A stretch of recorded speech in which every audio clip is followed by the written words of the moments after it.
Tawagan lang po natin si Attorney Lisa Osorio, ang Legal and Policy Director po naman ng Oceana Philippines.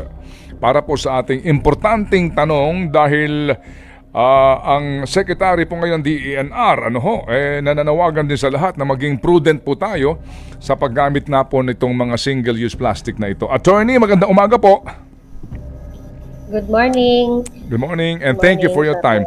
Opo, Attorney, sa huli po namin panayam sa taga-Oceana, natanong nga po namin, kayo po nagbabantay kasi nga din dito po sa Republic Act na number 9003, no? Dito po kasi sinasabi na matapos nga po ang isang taon after the enactment of the statute, kinakailangan na po na yung ating National Solid Waste Management Commission ay magtakda ng listahan sa tinatawag po na Non-Environmentally Acceptable Products o NEAP. Ito kasi yung pinanggagalingan po dapat para po sa mabawasan po ang gamit natin ng single-use plastic. Meron na ho bang inilabas na listahan po itong komisyon na ito?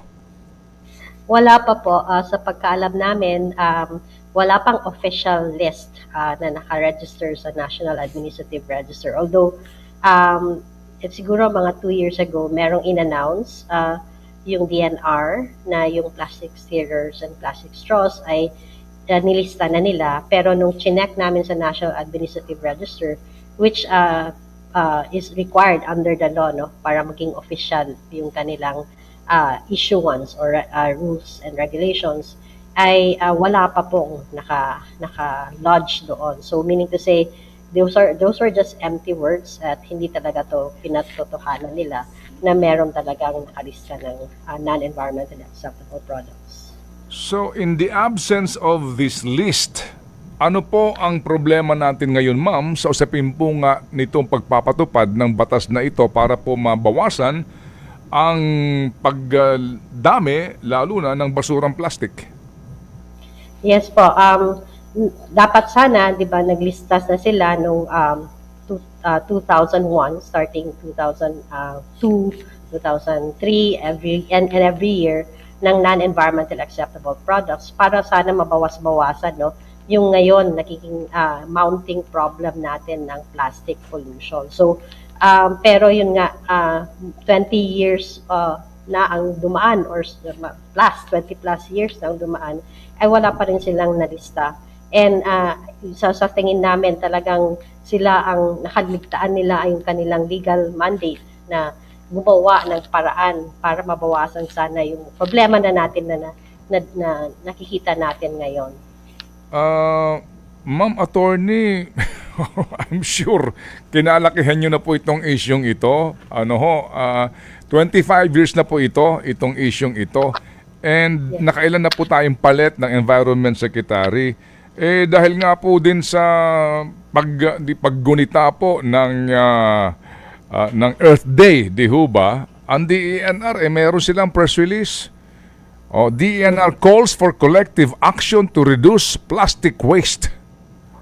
Opo. Yes. Opo. Ano ho, ito muna. Ano ho ang inyong reaction dito po sa kanila pong mga press release? Yun po. Sana hindi lang words, no? Kailangan aksyonan na talaga. Yung sabi ko nga ganina, empty words lang to kung wala silang action on their part. So, yung mga press release na yan, sana patotohanan nila.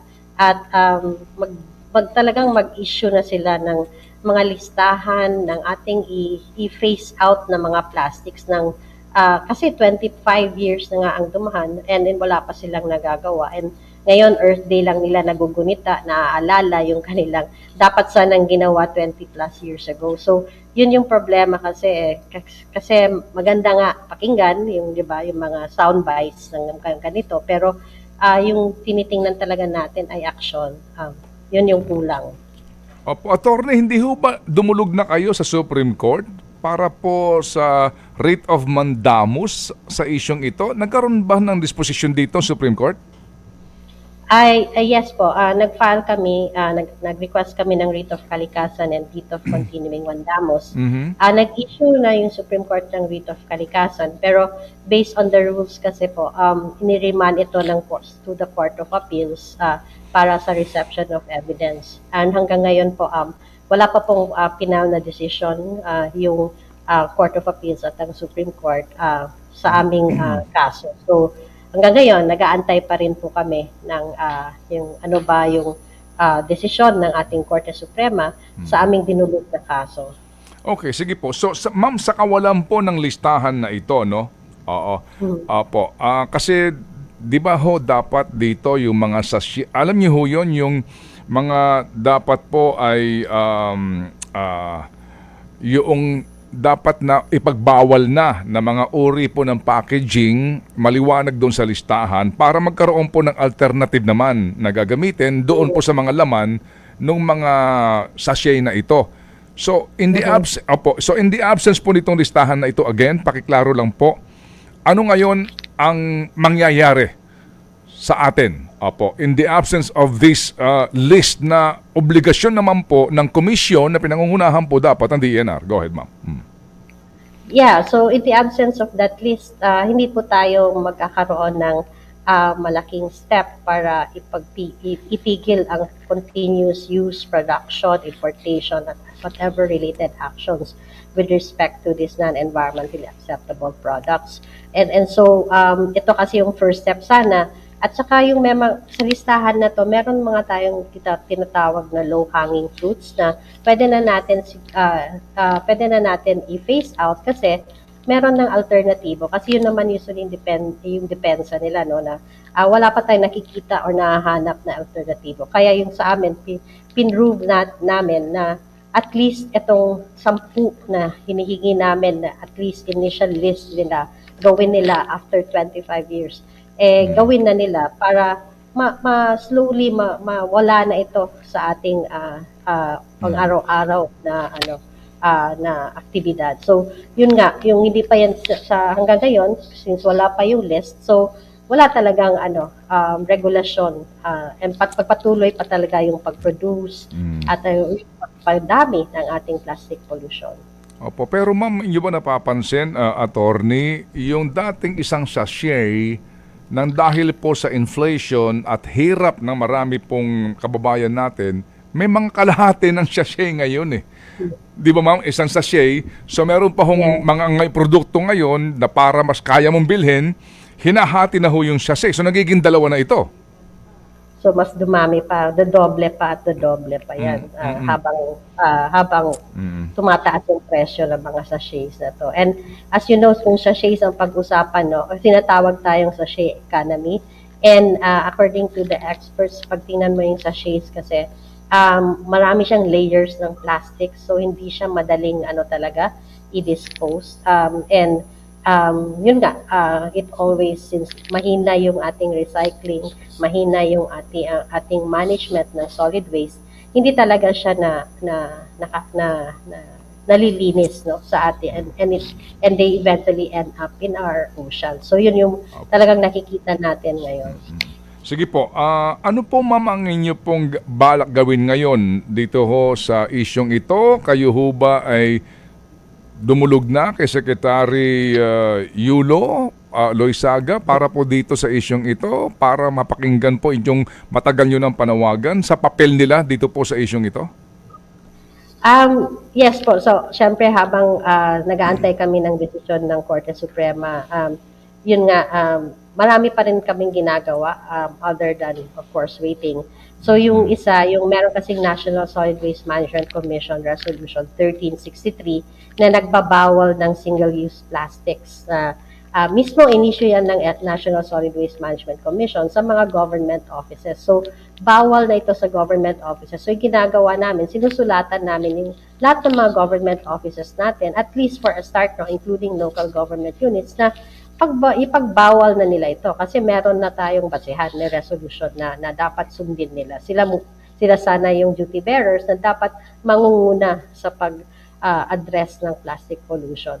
Ang isa pa rin namin ginagawa is yung pagbawal ng single-use plastic sa protected areas. Kasi ito ay mga ecologically sensitive areas natin, especially yung sa marine protected areas. So, yun, nananawagan din kami sa mga protected area management boards na ipagbawal yung single-use plastics doon, at least, within the protected areas. Okay. Wala pa kayong dialogue or meeting face-to-face with Secretary Yululoy Sago, ma'am? Wala pa ang grupo ho ninyo, particularly sa isyong ito? Unfortunately po, matagal na po kami naghihingi ng meeting sa ating mahal na secretary. Kaso hindi nga po kaming tinutugunan yung aming request.